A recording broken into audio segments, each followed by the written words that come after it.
Retour donc au château du Champ de Bataille, à l'ouest de Paris, un endroit, vous avez commencé à le découvrir, extraordinaire, extraordinaire par son décor, par son histoire et surtout par son propriétaire, Jacques Garcia. Jacques Garcia, bonsoir. Bonsoir. Merci de nous accueillir chez vous, vous êtes le propriétaire de ce château. L'extraordinaire ici, c'est que ce château, vous êtes un des plus grands décorateurs français, ce château, vous lui avez littéralement redonné vie, car quand vous l'avez acheté en 1992, à l'intérieur, il n'y avait plus rien, c'est bien ça? L'anecdote dit même que quand on est arrivé ici, on a voulu faire chauffer un petit café. Vous savez, alors on avait amené un sachet de café et on nous avait même pris la vieille cuisinière qui datait des années 50. Vous avez fait quoi, une dizaine d'années de travaux avant d'arriver à ce résultat.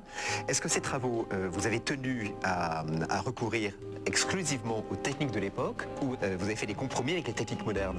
Alors, sur ce qui doit être la tradition pure, tout a été fidèle. C'est-à-dire que quand c'est des dorures à l'eau, c'est pas de la résine, c'est pas, évidemment, sinon, bon, ça c'est le début de la fin.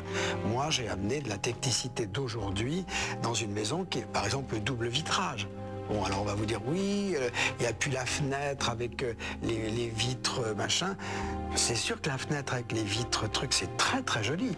Mais comment vous chauffez? Comment vous préservez? Comment vous avez l'énergie? Quand on voit la quantité incroyable de travaux que vous avez menés, de restauration, on sait que c'est des travaux qui coûtent cher. Quand on voit cette accumulation d'objets, d'argenterie, de tableaux, de boiseries, de meubles, on se dit, mais il vous a fallu des moyens considérables là. C'est parce que j'avais ces objets que j'ai décidé d'acheter Champ de Bataille. C'est pas l'inverse. Parce qu'en 15 ans, vous ne rassemblez pas ça. Ça, c'est impossible. J'ai commencé à acheter, j'avais 15 ans.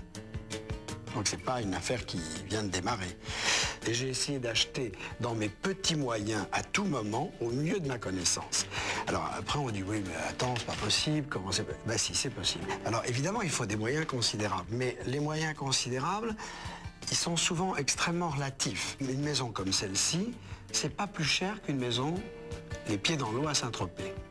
Je ne suis pas sûr d'avoir envie de sauver une maison de plus à Saint-Tropez. Par contre, je suis sûr d'avoir envie de sauver mon patrimoine qui se compose de 50 maisons de ce genre. Merci beaucoup Jacques Garcia, vous restez avec nous, on se retrouvera dans un autre endroit de ce château extraordinaire. Nous allons repartir tout de suite dans le monde du luxe, de la décoration que vous connaissez bien.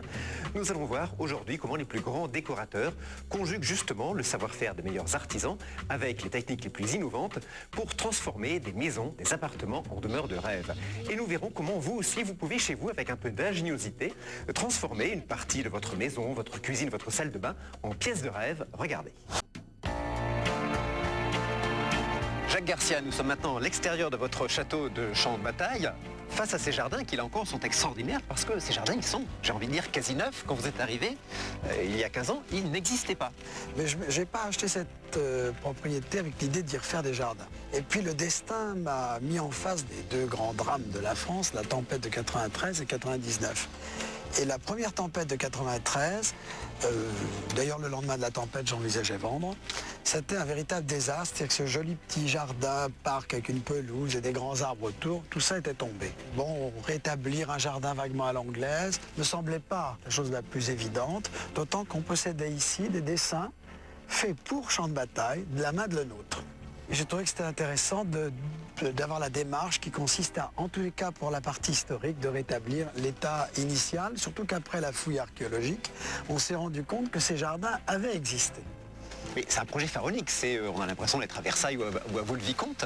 Comment est-ce qu'aujourd'hui, on peut comme ça créer de toutes pièces un jardin aussi grand? C'est surtout, je crois, une énergie considérable. Vous ne pouvez pas le visionner d'un premier coup. Parce qu'avant de parler de jardin, ici, on a bougé pratiquement 1 million de mètres cubes de terre pour changer les niveaux. Et pour retrouver, par exemple, ici, le niveau tel que nous sommes là, nous étions 1 mètre plus haut.